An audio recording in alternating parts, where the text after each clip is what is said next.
Welcome to Digital Davos, Ron Christensen, and we are speaking about his stablecoin, his company, really interesting company, and I'm happy to have you here.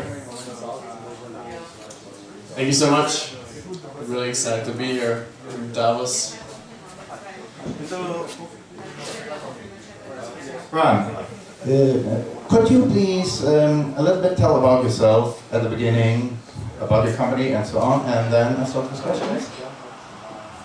Yeah, so I'm a serial entrepreneur that got into Bitcoin in 2011 and put all of my profits from my earlier ventures into Bitcoin, made a lot of returns from that, and then around 2014 I lost basically everything I earned from one of the big, Bitcoin crashes, right?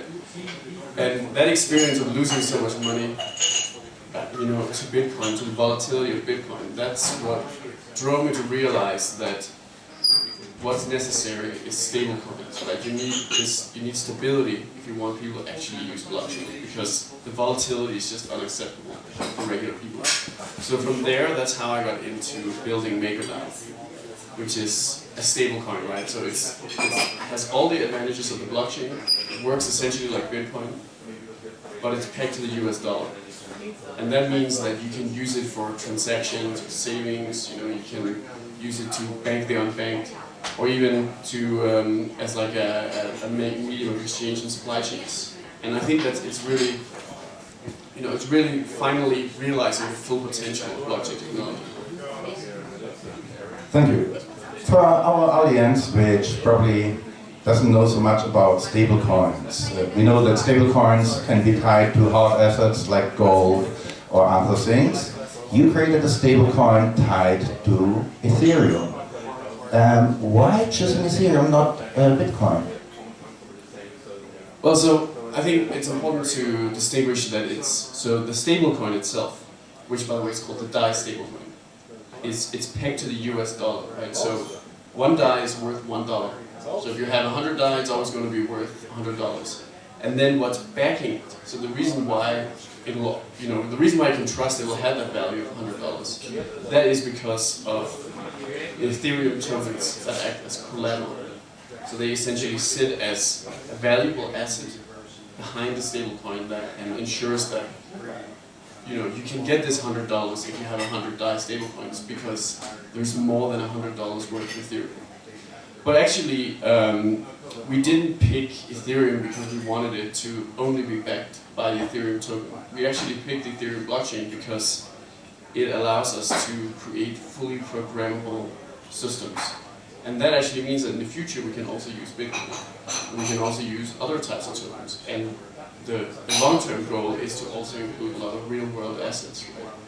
So that you have a currency that isn't only backed by cryptocurrency in the end, right? But also to be backed by real estate, or government bonds, or commodities, and so on. Which is really what you want for a currency to be properly stable. Very interesting. So you have now a DAO, and basically we want to exchange it. You give some Ethereum. And can you speak about how this lockup process functions, how the Ethereum is exchanged in DAO? So, yeah. So there's actually two sides to this. So I'll explain the simple version first, right? So how do you buy the DAI stablecoin? How do you just, let's say, put $100 into DAI? And what you need to do is you need to find an exchange. So you need to go on, for instance, Coinbase, which is the biggest one in the West, or OKX, which is one of the biggest exchanges in Asia. And you need to deposit money, and that could be, like on Coinbase, it could really just be US dollars. So you just do a bank transfer to Coinbase, and then you, basically after you've done that bank transfer, you can just go on that wallet and say exchange to DAI.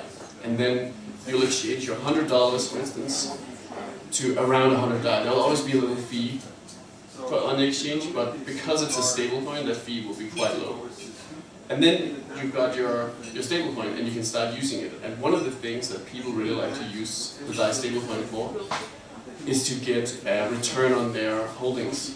So there's many different ways you can use that. Right now, the protocol itself, so like the DAI protocol itself offers a 6% DAI savings rate per year.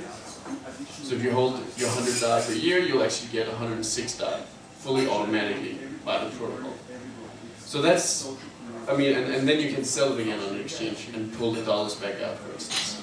So when it comes to just getting access to DAI as a regular DAI user, you just use an exchange, or you buy from another person, or you buy from like a broker and so on, right? There's many different options in the growing crypto ecosystem that allow you to exchange in and out of the DAI stablecoin. But then we also talk about the other aspect, right? Because there's two sides of it. There's regular users that use the DAI stablecoin just to like buy and hold it, right? So they have it in their wallet, they use it for savings time. But there's actually also advanced users that are the ones who generate it in the first place. And they are the ones that put the Ethereum into the system. So what they do is they lock up Ethereum tokens, or actually other types of tokens. Right now there's only one other token that's accepted other than Ethereum, but in the future will be a lot more. But typically what you do is you would take, let's say, $200 worth of Ethereum, and you would deposit that into the smart contract system, so the protocol that exists on the blockchain. And with $200 worth of Ethereum, you can generate, for instance, $100 worth of DAI. Again, through the smart contract. So it's like without going to like a bank or a company or something. This is actually just the code on the blockchain. And you can then take that 100 DAI that you've just generated with your Ethereum collateral, and you can buy more Ethereum, for instance. And this is the very typical use case. So what happens when you do this is you end up with $300 worth of Ethereum, and then $100 worth of debt on your initial Ethereum deposit. And this gives you leverage, right? So this is the way to achieve decentralized leverage. So basically, leverage exposure to Ethereum or other assets that's done entirely through a protocol without, a human counterparty, essentially, right? But instead, just purely through the code. So you say an example: $200 worth of Ethereum creates $100 worth of DAI. Was this just an example, or is it like 50% which is given back, or is the basically retaining rate to create a DAI higher than this amount? Yeah. So this is a question of what's called collateralization or margin, if you want to kind of like think of it in typical financial terms, right? So the way the system enforces this is it always requires a minimum level of over-collateralization. So there always must be more. Let's say you have 100 DAI, right? It must be backed by more than $100 worth of Ethereum. Because if you don't have that, if you have 100 DAI that's supposed to be worth $100, but it's backed by, let's say, $90 worth of Ethereum, you've got insolvency, right? You don't have enough value to actually back the currency. And then the question is, so why would you want to do it? Like, why would you want to put in, let's say, $200 worth of Ethereum to generate 100 DAI, right? When the 100 DAI is worthless. And the reason for that is because you want leverage. So it's about, because ultimately you're not creating any new value, right? You're just like shifting around the value you've already got. And what you want to achieve is you want to take, let's say, your $200 worth of Ethereum, right? And you want to leverage your exposure to Ethereum. So you're expecting the price of Ethereum to go up, and so you don't just want to, let's say the price of Ethereum goes to double the amount, right? You don't, and you have $200 worth of it, right? Then normally you would get $400 in the end, right, after it's increased 2 times. But if you use leverage, it could, what could happen is you could generate 100 DAI, and then now you've got $300 worth of Ethereum. And then if it doubles in price, you'll have $600 worth of Ethereum in total. And then you'll still have to pay back your debt, so ultimately, let's say you generate 100 DAI, that means you would end up at $500 worth of value, right? But that's still a gain that you achieved through your leverage. And maybe an easier way to think of this, right, is in terms of a mortgage. So like when you do a real estate transaction, right, when you buy a house, then it's kind of the same situation where you go to the bank with a house, and the bank isn't going to pay for your whole house, right? But it's going to say, okay, I'll pay for, let's say, 80% of your house. And then you've got to put the remaining 20% yourself. So that's the same concept of like, you achieve this leverage, but you still have to put some capital yourself, so that overall the loan to the bank is over collateralized, right? So the bank knows that it has some free value in your house that it could actually foreclose on potentially if it sees, you know, if you're not paying back your loan or if the value goes down. And we use the same logic and apply that to any type of asset. So it can both be Ethereum tokens. In the long run, it will also be houses, and it will also be commodities and so on. So when you give basically the DAI out, then you have to, of course, collect interest on it. So can you speak about a little bit how the interest is determined, what determines the interest, and how it functions, and also then probably later on to emphasize on if the principal has to be paid back and how it's done. So I know you have two different tokens. I want to gear you to this direction. Yeah, so this is when it starts getting a little deep, you could say. But yeah, I mean, so the important concept is again that this is a blockchain protocol. Right? This is a decentralized system. It's not a company, right? It's actually just some code that's sitting in Ethereum that you can like look up on the internet and you can see the code itself as it's running live, right? And so this protocol, this code that's running on the Ethereum blockchain, is controlled by people who hold a token called MKR through their ability to run the governance of the system. So while the system itself runs automatically, the sort of the rules and the regulations around how it's supposed to run is determined by people holding the MKR token. And then what they use this ability to govern the system for is to try to stabilize it as much as possible. So the main goal is to keep DAI stable, right? To ensure that the DAI stablecoin, as it grows, it stays at $1 and it doesn't become overly risky and like risks actually having an insolvency event. And one of the ways to stabilize it is, of course, to stabilize its actual price at $1 is, of course, you have to control supply and demand. And that's where the rates come in.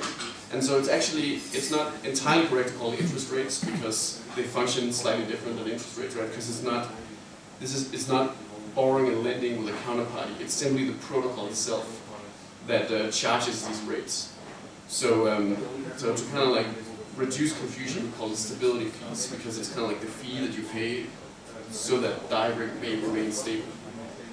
And so today, for instance, the stability fee on generating DAI with Ethereum is 6%. So that means that there's access to this decentralized credit essentially at a rate of 6%, as long as you put up Ethereum collateral. And that helps kind of that helps moderate the supply of the DAI token because it sets the price for how willing people will be to generate it, since they'll have to pay this fee. And so on the flip side, DAI holders themselves actually are also regulated. So the demand of DAI is also regulated by paying what's known as the DAI savings rate that I also mentioned earlier, right? So a key use case of DAI is that you buy it so that you may get this continuous rate on a yearly basis that's also right now sitting at 6%. And so let's say that it turns out that it's super popular to pay a 6% savings rate, and suddenly there's just so much money that flows into DAI, everybody wants to buy it. You know, today the total supply is 100 million and it's been growing by about $1 million per day. But let's say it suddenly starts growing by 10 million per day. Then if the amount of DAI that's generated doesn't pick up with the demand, right, and there's more demand than there's supply, then you get a price change, right, because supply and demand isn't in sync. And so let's say the price of DAI suddenly goes to $2, right? Now we've got a problem because now it's no longer stable, and it's no longer useful as money because it's volatile like Bitcoin, for instance, right? So what happens is that the governance responds by adjusting the rates in the system. So it will reduce the stability fee, and it will reduce the savings rate in order to make it more attractive to generate DAI to meet all the new demand, and less attractive to hold DAI so that some people actually just pull out. And put it, let's say, at 3%, right? So then at 3%, suddenly there's more people who generate it because it's cheaper to generate, and less people will hold because now it's only 3%, not as attractive. So when we go to the government coins, token, this gives people the right to vote, what I learned, so probably if you could emphasize a little bit on this. And this question has two parts. So how is the voting controlled? How often they can vote? When can they vote? How is it done? And the second part is why you didn't make it automatically in a smart contract in that it's automatically self-adjusted so that it's basically out of the hand of the people and it's done by software. Yeah, that's a very good question, and that like really touches on the central aspect of the whole system, right? So there's about 10,000 people who hold MKR around the world. Actually, there's more if you also count like people holding very small amounts. It's like Maker it's one of the biggest blockchain projects in the world, but it's generally known to be one that's a little like that's more, it's less popular with kind of like regular people, and it's more like hedge funds and then, you know, VCs and so on that buy these tokens. So we got a lot of very famous VCs like, you know, Andreessen Horowitz and all of the big crypto hedge funds. They basically all bought into this token, so they are the ones that primarily participate in governance and use this token to vote directly on the blockchain. And so the voting system is designed to, I guess you can say, be as empowering as possible for the voters, right? So there isn't really an external mechanism beyond the voting itself. The voting kind of like is the sort of the core kind of like rule setter of the system. So you can actually vote at all times, and you can like change the rules at any point in time if you just vote to change it. But of course, there's like, it's not really in the interest of the governance of the system, right? So it's not in the interest of, let's say, Andreessen Horowitz that paid, you know, they paid 15 million to invest in this, buy a bunch of these tokens, right? And if they just started like voting badly and randomly, that would like severely impact the health of the system and potentially cause all the users to leave, right? So instead, it's in their interest to kind of like ensure that there's a very like stable and predictable and you know, like rational process of using this voting power to actually control the system in a way that benefits the users, so the user base grows and ultimately the value accrued to the governance token holders increases. And so to your question about why isn't it all automated, right? So the answer is basically we automate as much as we can safely automate. But the problem is that it's kind of like, you know, it's just a very difficult problem. And essentially the problem is that if you automate too much, you might create a system that just isn't foolproof, essentially. And can be, you know, and if you have a system, let's say, that tries to set the rates through some sort of algorithm, someone might be able to figure out how that algorithm works and then actually use that to game the system. So you may be able to, like, let's say, push the rates in the wrong direction when actually they need to go in the other direction by just fooling the algorithm, essentially. So that's why you always need human oversight. And even in the future, we plan to kind of like put more automated processes in place, but it's going to be critical to always have that human oversight that can ensure that if the machine kind of like starts going in the wrong direction, you need to be able to like shut it down and kind of just like take back the steering wheel and ensure you can push the system towards a rational direction. So I see, this is basically like self-driving cars, and you still have to be behind the steering wheel. It's really reasonable. When we see about the government token, how many tokens were there issued? How many were already given to the public? And what are your protocols of security that nobody basically overtakes majority and by this overtakes the control of the DAI which is on the line? Yeah, so like I said, there's about 10,000 people around the world that hold an MKR token, and together, all of the holders hold at this point about, I guess, 990,000. So originally there was 1 million issued, and slowly this amount has been decreasing as the system, like that's kind of how the system accrues value over time. It buys the governance token and removes it from circulation in order to basically benefit those who hold on to the tokens, right? Because then there'll be less and less supply, which is then benefits the price, right?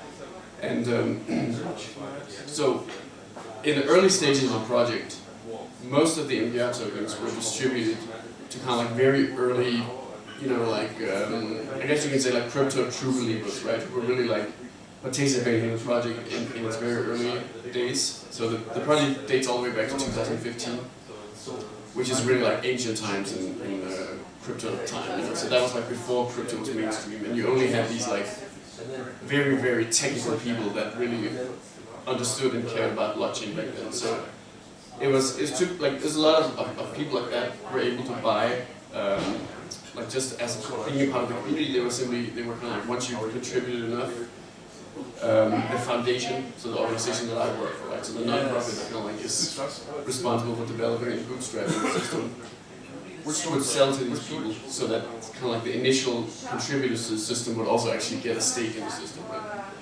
And since then we then transitioned to selling to primarily like hedge funds and VCs, and then today there's only about 10% of the total supply remaining with the foundation, and 90% has been distributed around in the community and to investors.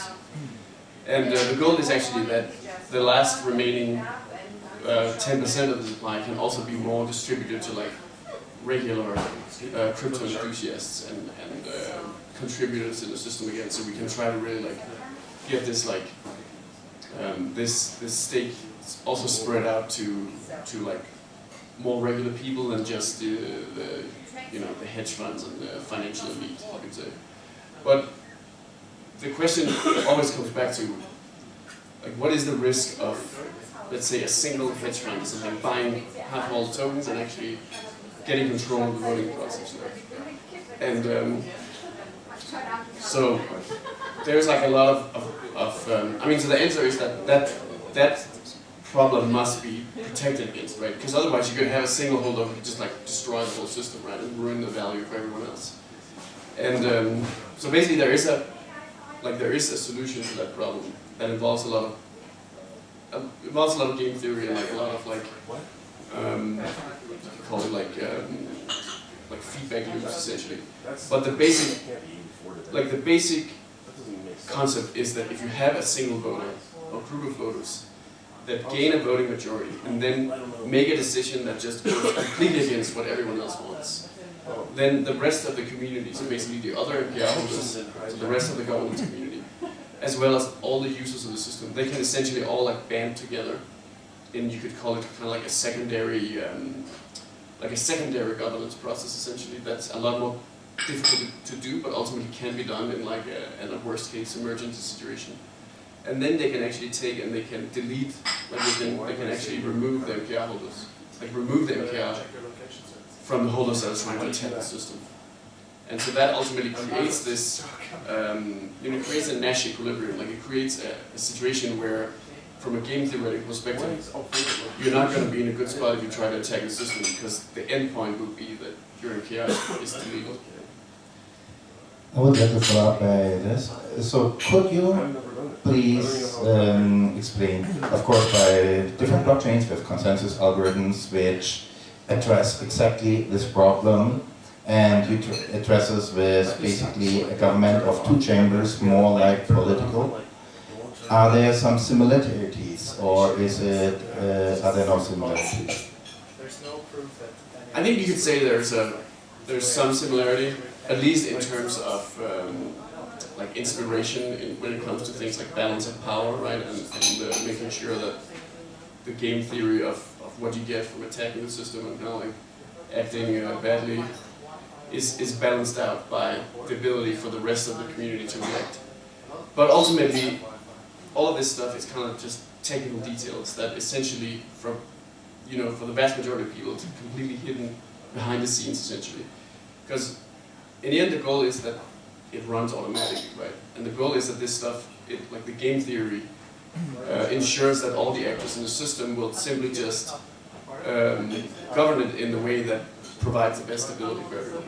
And then once you have that kind of like baseline in place, you have governance that actually works, like you have a system that's actually autonomous, then you can just focus on growth, right? And focus on actually using the stablecoin to provide real solutions. So when we look, for example, in Switzerland, there were like years ago number accounts, so anyone could come in, and open my bank account. At the end, Swiss banks were even giving credit line against number accounts without ever knowing their clients. Now, of course, with money laundering regulations and other regulations, to withdraw money and get credit is quite difficult. How you address the regulatory background in when you basically accept Ethereum and give them a leverage by accepting this Ethereum. Is there some regulation which you're concerned about? How you address it? Yeah, so this is one of the really, the key hot topics in the blockchain world right now is what's going to happen with this upcoming regulation of crypto and blockchain. Right? And so in our situation, the basic, the gist of it is that the protocol itself that we've created is a fully decentralized system, right? So there isn't actually an entity or a person that even can be regulated in this situation, because it simply is just code. So there's no place the regulator can go and say you need to follow these regulations. Even the foundation doesn't control the system itself.